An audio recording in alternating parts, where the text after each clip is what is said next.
Yep. So I'll be talking about some work I've been doing on modeling zero carbon power systems for the continental US. And I'll say if there are any clarifying questions that come up during my talk, just feel free to unmute yourself and ask them. So I will go ahead and get going. So we kind of are taking it for a given here that we need to decarbonize electricity within the next 20 years or so, if we want to hit the Paris climate goals of 1.5 or 2 degrees Celsius. So if you look at the IPCC projections, they find that the majority of decarbonization is being taken care of by the electricity sector, along with increased electrification of other sectors. And if we are going to get to zero carbon economy wide by mid-century, the electricity system is going to have to go even faster than that. And so 20 years is pretty soon, or even 30 years. That's less than the typical life of most generating assets.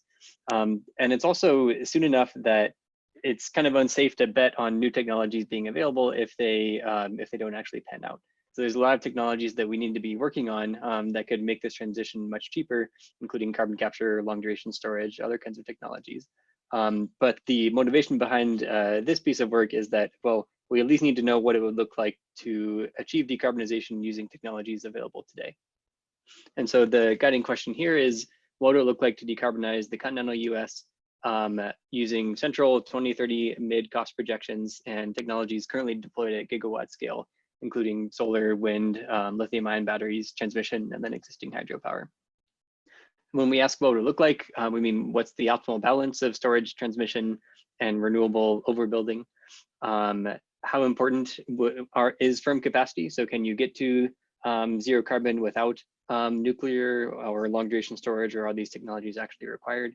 And then importantly, how does the scale, the geographic scale of the model, whether you're looking at individual states or independent system operators or the full US, what impact does that geographic scale have on the other questions that we're interested in? So this isn't an entirely new question. There are a lot of models and a lot of published work out there. I kind of divide them into two major buckets, where the first, which I'm showing here, is literature on low carbon power systems up to around 80% decarbonization. There's a lot of extra work on power systems for other countries, but I'm focusing here just on the US. Some canonical examples of these types of models in literature are the Reed's model from NREL, which has very high geographic resolution, explicit representation of transmission between 134 balancing areas, a sequential investment framework. So every 2 years they perform capacity expansion. However, a fairly low temporal resolution within the capacity planning decision making. There's other similar models from the EPA and EIA and EPRI that perform thermal analyses, as well as Switch developed at Berkeley, and then a nice paper from McDonald et al. That has higher time resolution as well as high geographic resolution. But most of these models tend to come down on the side of quite high geographic resolution, a sequential investment model, but fairly low time resolution. There's another class of models that focus on 100% decarbonization, and these tend to take a different approach, which is fairly low geographic resolution, typically a copper plate representation of a large system without explicitly modeling transmission, but very high temporal resolution. And this is important for renewable systems, given the temporal correlations and anti-correlations between solar and wind, and the need to model storage chronologically in order to represent its capacity value. So there are a couple of studies that look at the entire US, in some cases for up to 36 years from a study from Ken Caldera's group over the whole US, or another study looking at individual sites. And so these do capture, as I said, this high temporal resolution that's required for renewables, but they tend to miss out on important transmission constraints, where if you're trying to integrate renewables over large areas to mitigate the variability, it's important to understand what that requires in terms of transmission. So in this work, we kind of shoot for the middle between these two types of approaches.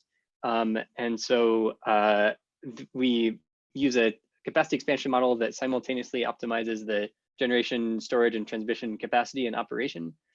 And then we do a lower geographic resolution than the Reed's model, for example, but we have hourly temporal resolution over 7 years of chronological weather data and demand data.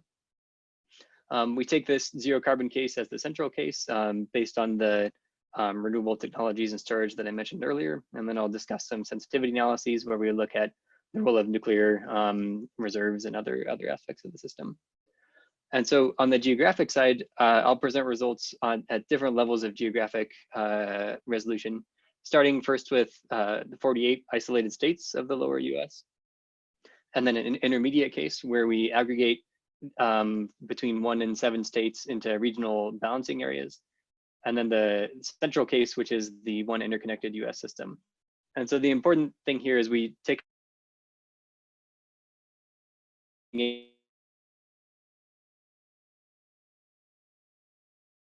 when we model the full US system, and I'll talk more about that as we go.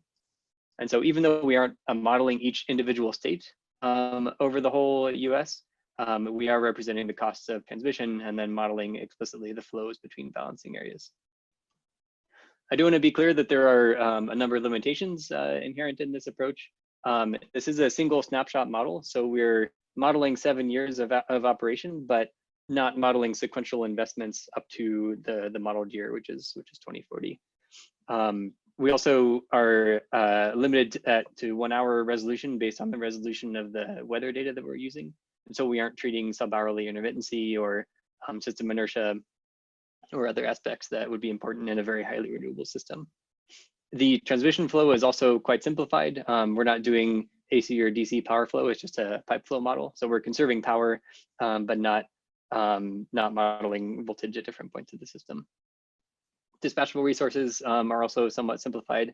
I'll talk more about how we model hydro, but for nuclear in those cases, we don't do unit commitment. It's an entirely linear model. And then finally, we're only looking at the US, so not modeling the connections to Mexico and Canada. So I'll walk through the model. I'll try to go through fairly quickly and then show the different data sources that come in. So as I mentioned, we're simultaneously optimizing over the investment decisions for generators, storage, and transmission, and trying to minimize the cost, both of the CapEx investments and the operation. And so the first line here is the annualized CapEx for generators. So we have the CapEx costs as well as the fixed O&M times the installed capacity of different generator classes, including solar and wind. And the installed capacity is limited by the developable capacity within each node of the model.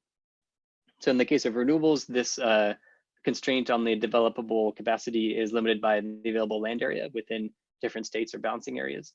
And so for that, we have to build up a supply curve of available sites and what the cost of developing them is. And so the first part of that is understanding what areas of land can you not develop renewables on. And so we go through and add various exclusions to make sure we're not trying to install wind or solar at these excluded areas. So we exclude water bodies, mountain ranges, national parks, urban areas that are designated by census areas, and then Native American territories. And then what's left as the white area is counted as developable for wind or solar.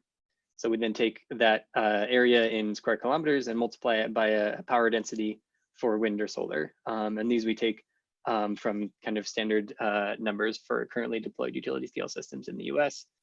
The power density for solar is about 15 times higher than that for wind. But it's important to remember that for wind, you're not actually using this entire area. The actual footprint of the turbines is a very small fraction of the area that we are counting, which includes the inter-turbine spacing. So that's the constraint on the available power capacity. There's also a variation in the cost of development of different sites based on their distance to the existing transmission infrastructure and from load centers. And so for this, we use a data set of the existing transmission network and substation locations across the US, and then factor in 2 cost adders in addition to just the cost of developing a generator at each site. So just going through an example for Alabama, these grid cells you can see are the area of the PV sites that are being developed. And so we want to know what's the incremental cost of interconnecting a PV generator at each site to the existing in-state network. So we start with the annualized cost of PV, which is uniform across each site. And then I'm showing here the urban areas in blue, the existing transmission network in black, and then substations are the black dots. So we first add in basically a levelized cost for reinforcing the existing in-state transmission network, which is just assessed by the distance from each substation to the nearest urban area, which we're assuming is a load center, multiplied by an annualized cost per kilowatt for the transmission line based on the voltage of that substation. The costs here that we're using are taken from the NREL Reeds model, their recent model documentation. So that's basically saying if you connect to that substation, you can't assume that the rest of the system will have enough capacity to flow or to deal with whatever additional solar or wind energy that you're flowing into it. And so you reinforce the existing network. And then there's additional cost for a spur line from each individual site to the cost minimizing substation. And so we add in, again, a dollars per kilowatt kilometer for 230 kV spur lines to go from each individual site to the substation. And so what you get for each individual state is a supply curve of developable capacity here on the x-axis for each state. In blue, I'm just showing the generator LCOE on the y-axis. So the variation in the blue line just depends on the variation in capacity factor across the state. And then the orange shows the addition from the interconnection costs of both the spur line and the trunk line reinforcement. And so for small states like New Jersey, the interconnection costs don't really add that much because there's a lot of urban area and a lot of substations. Whereas for some other states like Maine or Montana, the interconnection costs can be quite significant. On average, the interconnection adds about $5 per megawatt hour, which is in line with a study released last year by Lawrence Berkeley Lab, where they're looking at interconnection costs for existing utility scale solar and wind, and they found between $1 and $10 per megawatt hour. For wind, which I'm showing here, these same supply curves, there's more variation in just the generator LCOE, just because wind capacity factor varies much more than solar over the US. There can be a large difference between the top of a ridge line and the bottom of a ridge line in terms of the capacity factor, which influences the LCOE. And then you're adding in the interconnection cost modifier on top of that. And so I should say these components of the interconnection, I'm not actually modeling hourly flows at this level. These are just incorporated into the cost of wind or solar investments to the model. We do actually model the hourly flows between transmission zones. And so there's a cost for developing the capacity of new transmission. It looks pretty similar to the power generation capacity cost. And then this comes with constraints on the hourly flow, which has to be less than the installed power capacity. So we start with the existing power capacity, which is again taken from the NREL Reeds model, which was made open source within the last year, which is a great source of data. So Reeds has many more balancing areas than we use, so we re-aggregate these at the state level. And here the thickness of the line shows the installed capacity in terms of gigawatts between the various states. Blue lines are AC and red lines, which are kind of hard to see, are DC. So in general, you mostly have the Western Interconnect, Eastern Interconnect, and Texas that are connected by AC, and then a small amount of DC between them. And so to start, we'll limit ourselves just to the isolated interstate balancing areas. And then for the full US system, we want to take the installed capacity of transmission within these balancing areas. We basically take the investment in new transmission optimized within the balancing area, divided by the installed PV and wind capacity within the balancing area, to come up with a intra balancing area transmission cost adder in terms of dollars per kilowatt year or millions of dollars per gigawatt year. And then when we solve the full US model, we'll add in that cost for reinforcing the intra balancing area network to the cost of wind and solar investments within each balancing area. And so for the full 11 zone US system, we aren't modeling flows within the balancing areas, but we are incorporating the cost of new transmission within that balancing area, say to flow wind from Maine down to New York, for example. We allow, in the full case, new AC between balancing areas within the same interconnect, and then new DC across the interconnects. So from this mountain region to the central region, and then from Texas to central and the southern Midwest. The last investment class is for storage. For storage, we have disaggregated the power and energy cost of storage. And so the model chooses within each node of the model the duration of storage to build. We focus on lithium ion with 2030 central cost projections. And then in some sensitivities explore pumped hydro as an alternative, which has much higher power cost, but much lower energy capital cost. So those are the investment variables. And then there's also components that we're trying to minimize over the operational cost, as well as fuel cost for cases where we do allow fuel-based generators. And then there's associated with these operational variables, constraints on the most important one being the hourly availability for wind and solar in each zone. So to come up with hourly capacity factors, we're using here the NREL National Solar Radiation Database for PV. This is the same thing we used earlier to calculate the site-specific LCOE for solar. So we model hourly solar generation at over 40,000 sites across the US. Just use a standard horizontal one-axis tracking system. And then for wind, we use the NREL Wind Toolkit at over 400,000 sites. And the greater geographic resolution for wind is necessary given the higher variation, as you can see, in capacity factor between sites for wind. And then importantly, we have to specify the wind turbine that's being modeled. So we pass the wind speeds through a power curve to come out with the hourly capacity factor. So we're modeling a relatively recent low specific power turbine, the Gamesa G126, with a 100-meter rotor diameter and a 200 watt per meter squared specific power.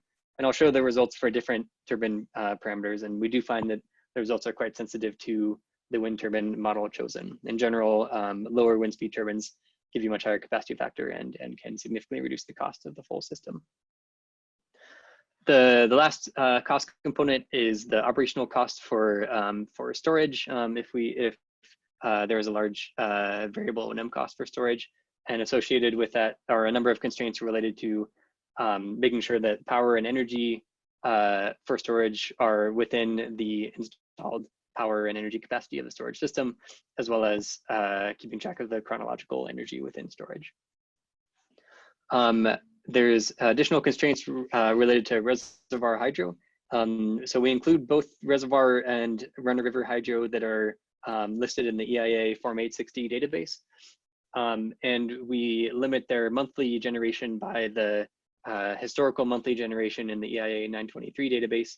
And then we separate reservoir from run-of-river hydro based on a Oak Ridge National Lab study. Run-of-river hydro is just must run, whereas reservoir, we let the dispatch be re-optimized within each day. And so the reservoir hydro can act to balance out wind or solar hourly within each day, but is not allowed to move generation between days. And that's to make sure that we are being fairly conservative and not violating other environmental constraints on hydro operation. And then finally, one of the most important constraints is the UMI load. So there's a great resource also made available by NREL associated with the electrification futures study, which has hourly state level demand, and we're using 2040 as our central modeled here. And that's enforced at the level of the individual nodes in the system. Finally, of course, there's a lot of numerical assumptions. I'm not going to go through this except just to point out that we're taking 2030 mid-case numbers from the NREL annual technology baseline as our central case. We're modeling 2040 demand by taking 2030 costs just to represent the fact that you are going to build most of the components of the system before the modeled year. We can come back to this if there are questions. So for the results, I'll start with the isolated states results first. So what I'm showing here is the system electricity cost, which is just the optimized value of the objective function divided by the summed demand within the state. And the gray bars are showing the SCOE if you optimize over the full 7-year period. And then the black lines show if you would optimize over individual 8760 yearly profiles with 2007 on the left and 2013 on the right. So the first thing you see is that a zero carbon system is feasible at the level of individual states. So there is enough land area for each state to balance its hourly electricity generation and demand from renewables and storage within the state. But there is a large variation in cost across states. And importantly, there's a lot of interannual variability. In the extreme case for Montana and South Dakota, there's more than a 2x difference in SCOE, depending on the individual year that you would choose. And so that just highlights how important it is to model the system over multiple years of operation to ensure that you get a robust outcome. So the full 7-year solution, since this is a almost entirely CapEx dominated system, is always the most expensive. You don't always get to a robust solution from even the worst weather year. In some states, you end up with a similar system by picking the worst year, but in other states, any individual year optimizing the system for that year would not be robust across all years. And so kind of lends support to this approach of optimizing over multiple years of weather data. If we keep the states ordered in this same order and then look at the amount of storage deployed, here I'm quantifying storage as the hours of mean load. So the gigawatt hours of storage deployed divided by the average gigawatts of demand, giving you hours of average duration. In general, since the states are in the same order between this slide and this slide, in general, the more expensive states are also states that require more storage. You also tend to deploy more storage for the 7-year solution than for individual yearly solutions. But there is a large variation in the amount of storage deployed from roughly 10 hours of demand in Oregon and Arizona to almost 50 in Wisconsin and more than 30 in some other states. Now this case is artificially conservative because there is an existing transmission network between states. And so now we'll move up to increasing amounts of geographic aggregation and coordination. So if I condense those previous 2 results that I showed here, these are the same results for isolated states, but showing the weighted average across all states, both the system electricity cost on the left and the total amount of storage energy, in this case, just summed across all states on the right. And now we'll step through and expand the scope. So first we'll take the isolated balancing areas with only the existing AC transmission. So not allowing any new transmission between states within balancing areas, just taking the existing transmission network. And even though you haven't built any new transmission, you're only using the existing transmission, both the cost and the amount of storage required decrease. As you allow new transmission, again, just within balancing areas, the cost and amount of storage required continue to decrease.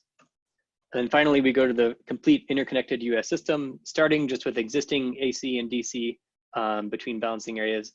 You continue this trend of reducing the cost and storage, and that continues as you allow new AC transmission and finally new DC across the interconnects. And so in the end, you end up with a cost that's about 40 or 45% lower for the full US, allowing new transmission to be built compared to this isolated state case. And a total amount of storage required that's about 1/5 of the amount for individual states. Now, these aren't the only things that are changing. There's also, as you interconnect over a larger area, a reduction in the amount of PV and wind required, which thus also reduces the land intensity of the solution. And so both the reduced amount of storage energy and then the reduced power capacity of solar, wind, and storage reduces the total system cost. If we look at the dispatched energy, in each case we get roughly half and half energy coming from wind in blue and PV in orange. This is just looking at what's actually used by the system. If we look at the available energy, which is the capacity times the capacity factor, then the difference between the top bar and the dotted line is effectively the curtailment. And so there is a lot of curtailment in this system. But as I'll show next, this isn't actually all that different from existing fossil-based systems. So we always have to overbuild capacity relative to average demand, just given that demand varies a lot throughout the year. But of course, this is associated with, in order to get this reduction in storage, deployment, and power capacity, we're investing in a lot of transmission. So in the full US case, it's more than doubling the interbalancing area transmission and adding a lot of DC between interconnects as well. I'm running a little short on time, so I'll skip some of the results on the trends between individual balancing areas. but just to say that we do get variation in the characteristic energy to power ratio of storage installed across balancing areas. So in the full US system, ranging from about 5-hour storage up to 12-hour storage, depending on the local resource profile within that state. And so far I've just been presenting the results for the central assumptions. And of course, modeling a system in 2040, there's a lot of uncertainties. And so an important part of this analysis is understanding how sensitive it is to the various assumptions that are going in. And so here I'll give a kind of quick overview of the sensitivity analysis that we did for this study. These 6 plots on the top are the same as the 6 plots I showed earlier. I'll mostly focus on this left plot, which is the electricity cost levelized in terms of dollars per megawatt hour. I've broken it down into the contribution of the various components. So wind in blue, PV in orange, storage in green, and then transmission in gray and black. So we first explore a number of different sensitivities related to transmission availability and cost. Interesting to note that even if we increase the cost of transmission by 5x over our central case taken from the Reed study, there's still about a 30% increase in installed transmission capacity over the case where we don't allow any new transmission, and still reduces the cost of electricity by about $6 per megawatt hour. So even if we're way low on transmission costs, then there is still a lot of value associated with building new transmission. Explore if we use existing pumped hydro or nuclear. Existing nuclear does reduce the cost, but doesn't change the result to a large extent. Also look at new nuclear. So in this case, there's a lot of assumptions about how you might think future nuclear looks. The 2 main ones being the flexibility of nuclear, so the minimum generation level and the ramp rate, and then the capital cost. If we take the cost of the Vogtle nuclear expansion, which is still underway, it's currently estimated at around $12,000 per kilowatt. Unsurprisingly, nuclear shown in pink is not built in that case. If we take the mid-level 2030 projections, which are around $6,000 per kilowatt, we do get a decent amount of nuclear being built, a few tens of gigawatts. But at this central cost projection, it doesn't actually have that large of an impact on the system costs for these zero carbon systems. You have to go down to about $5,000 or $4,000 per megawatt or per kilowatt to get a larger impact on cost. I'll go a bit more quickly through some other ones. We vary the VRE, variable renewable energy and storage prices. This does impact the cost quite a bit. Interesting to note that the 2030 low price projections from the NREL annual technology baseline, if we take just today's technologies but assume we meet the low costs, then that actually reduces costs more than having fully flexible nuclear at an aggressive $4,000 per kilowatt. Of course, if you had both flexible cheap nuclear and cheap renewables, then the system cost would be even lower. But important to see kind of the relative contribution of these two components. The wind turbine chosen has a large impact, and in general, the lower specific power, lower wind speed turbines tend to reduce system cost the most. Also looked at adding reserves, even going up to 100% hourly operating reserves, saying that you basically need to have an hour of demand in storage or double the amount of renewables capacity in any hour. Doesn't actually impact cost all that much, mostly because there's already tons of storage in the system, and just by adding a bit more storage, you can fulfill that reserve requirement. And then finally here and on the next slide, I'll look at the kind of a relaxed policy environment where you don't constrain to zero carbon. Here showing at the bottom basically a no policy constraint, and brown here is the generation from natural gas, CCGT in this case. And just as other studies have shown, there's a large variation in the amount of decarbonization depending on the price of gas and the price of renewables. So in a case where you have today's renewables prices and 2030 low projected gas prices, you basically don't deploy any wind or solar. Whereas if you have the 2030 high gas price projections and 2030 low renewables, then you have about 80% renewables for wind and solar. So a lot of sensitivity there. But interesting to note though that coming back to this overbuilding question, if you assess the kind of quote overbuilding or quote curtailment of gas in the same way that you would renewables, then it's basically the same amount of overbuilding between gas-centric systems and renewable-centric systems. Of course, in renewables, you're not saving money by curtailing, whereas in gas systems, you are saving money, you're saving on the fuel cost. But basically in both systems, if you're looking at this highly renewable system, then you size your capacity for being adequate during low resource times in the case of renewables, or during high demand times in the case of gas, and then dispatch up or down within that availability limit. And this amount of overbuilding or curtailment really isn't fundamentally that different between these two cases. Getting close to time, so I'll skip this slide. There are some interesting interactions between PV, storage, wind, and transmission costs. And basically you see a lot of cooperation between wind and solar, or between solar and storage and wind and transmission, and not as much cooperation across those categories. Finally, the last point I'll make regards the cost trajectory on the approach to zero carbon. So a number of studies have pointed out this, that the cost of electricity increases non-linearly as you approach zero carbon. And we do find that to be the case. So in this case, I'm plotting going back to the individual states and showing an escalating clean energy standard from 0% on the left to 100% on the right. And the three ticks show 95, 99, and 100% clean energy standards. So definitely a nonlinear increase in almost all states. There's more than a doubling in the average electricity cost going from 95 to 100%. In some states, even a doubling going from 99 to 100%. There is still a nonlinear increase for the full US, but to a much smaller extent than for isolated states.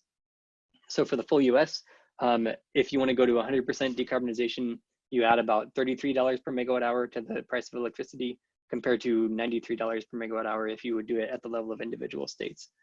Now, state policy is much easier to enact, and state renewable portfolio standards are the way that we've supported most renewables deployment in the US historically. This just shows that if we were to do this at the scale of the US overall, you would dramatically reduce the cost of decarbonization, even up to 100%. So in terms of primary findings, one thing just to remember, I guess one primary takeaway is that we do find zero carbon electricity systems are feasible at 1 hour resolution across the continental US, whether you're looking at individual states or an interconnected US system. We haven't gone below 1 hour, and there are still important questions to answer regarding stability and inertia and other aspects. Transmission really has a large impact. And so to answer questions about the future kind of contours of a renewable system, it's important to do this at the national scale as opposed to individual states or balancing areas. And also important to capture these impacts of interannual variability. We do find that nuclear, if there are cost reductions realized, as well as long duration storage, which I didn't talk that much about, both nuclear and long duration storage do have the potential to reduce costs, but importantly, they aren't required. So across the 43 sensitivities, zero carbon sensitivities that we looked at, the system was feasible in all of these cases. And so it's important to make this distinction between technologies that are required and technologies that have the potential to provide benefit, even if they might not be required. And finally, the decarbonization costs are quite a bit lower for the full US compared to individual states. And so I'd like to thank a number of people involved with the MIT Future of Storage team who provided valuable input on this work. Any errors or opinions in here are mine, of course. And sorry, I went a little bit over, but happy to take any questions if there are any. Thanks, Patrick. Yeah, if there are any questions, I think everyone should have the power to unmute themselves, or if you could type it into the chat, that would be great. I think we still have a couple of minutes of Patrick's time. So maybe we'll wait for other questions. I can ask one or two of my own. So you didn't include offshore wind. Curious as to why and what you think the impacts would be if offshore wind was included. Mm-hmm. Yeah, so the original motivation for the study was to focus on technologies that are currently available at gigawatt scale. Offshore wind is kind of a special case in that it is deployed at the multi-gigawatt scale across the world, but for the US, there is currently only, I think, 30 megawatts installed, or 0.03 gigawatts. There are tens of gigawatts in the pipeline for the US, but the costs are quite uncertain, I would say, in the US in terms of understanding what the cost premium is for the US relative to Europe. And so I think it would be a very natural extension for this study. I mean, modeling offshore wind is a bit more complex because your costs are dependent on depth and distance to shore, and there are other types of environmental exclusions to be concerned with. So yeah, I think it's a natural extension, but given a lot of the uncertainty around cost, where starting from 30 megawatts isn't really enough to say what the cost might be at the 100 gigawatt scale in the US at least, we left it out of this current iteration. Fair. Thanks. Question, you mentioned uncertainty. How confident are you in your transmission cost assumption? Yeah, it's a good question. I mean, so transmission costs, if you can build them, the actual the cost of the steel and aluminum and everything isn't that high. But there are many cases where because of permitting or crossing state lines or NERC boundaries and things, just makes it very difficult to build. And so the cost can either be low if you can build it, or very, very high effectively if you just can't get the permitting to do it. So we did, for the sensitivity case, vary the transmission cost much more than we varied the solar and wind and storage costs. The variation in solar and wind costs don't go up to the 2x or 5x level, or I'd say the 5x level that we test for transmission. So I would say these numbers are quite hard to pin down just because they're so project specific. You could have much lower costs, for example, for reconducting existing lines compared to building new lines with new rights of way. But that's why it's important to do the large sensitivity analyses. And so it was still illuminating to see that even if we're 5 times lower than the actual costs, then there is still value in that very high transmission cost case of building new transmission, just given both the ability to integrate renewables from higher quality sites as well as to smooth out the intermittency using geographic averaging. Right. Yeah, thanks. Curious if anybody else has any questions. Once again, just unmute yourself or type it into the chat, and I can ask it, or Patrick can read it. But I guess one more question while we have your time. There's a recent study, Lawrence Berkeley, it came out last week. They looked at, I believe it was carbon-free grid of about 90% at no additional cost.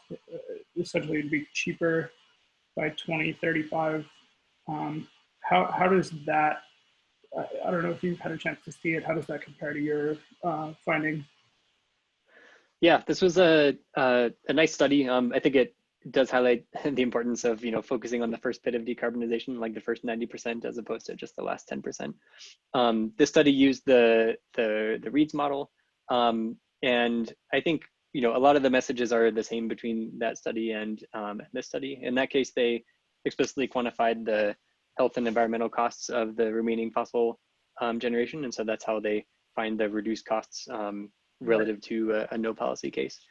But overall, I think these are both these studies are kind of highlighting the same message that we can get to very deep levels of decarbonization with technologies that are currently available.